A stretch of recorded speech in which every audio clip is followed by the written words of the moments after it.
গুনাহ হলো নিজের ছেলে নিজের বাবা মার জানাজা করা। তুমি তো নেতা, কি দাফন দেখায়, মরে গেলে কাপড় কাটার মানুষ নেই, এই মরো কাপড় কাটলে টাকা দেয়। তুই মুঠি ছেড়ে মরে যাচ্ছ, তোমাকে এই যে জুব্বা বানাচ্ছি 800 টাকা মজুরি দিয়েছে, এই জুব্বা পায় না। আর তুই 20 বিঘা তুমি ছেড়েছ, কোটি কোটি টাকা ব্যাংক, তোর এই আমার এলাকা নিয়ে তোর 2 টাকা দিয়ে আমি কাটে দিচ্ছি, হাত দিয়ে সিলে করছি, টাকা 500 দেওয়া লাগবি। আর করছে ভাই গোসল করা লাগবে, ইমামক সকালে ফোন দিতে, হুজুর আসেন তো আমার বাপ মারা গেছে, গোসল করা লাগবে। 7টার সময় হুজুর আছে, ওর বাপ গোসল করাচ্ছে। গোসল তুই করানো মানে তোর কোয়ালে বেয়ে তুই তোর বেটা তোর বাপ মরছে, তুই গোসল করা। তোর বাপ যে কষ্ট ভাতে জাগান দেনের সময় কাউকে ব্যথা থাকে, তুই আস্তে আস্তে ঘুরাবো, এই গোসল করবো। আগুন নয় যুদ্ধে গোসল করে নিচ্ছ, ওর সাথে কোনদিন ঝগড়া হয়ে থাকে তোর ভয়ে।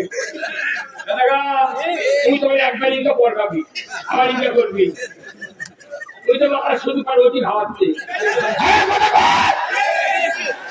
রসুল বলছে তোর মাইয়াতকে গোসল করো, আদবের সাথে কথা ঠিক না, আদবের সাথে তোমার মাইয়াতকে গোসল করা লাগবে।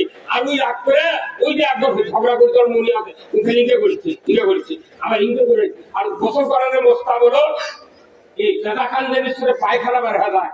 আল্লাহ রসুল বলছেন যে পায়খানার সব কিছু বার করার জন্য ওকে একটু তুলে বসানো লাগে।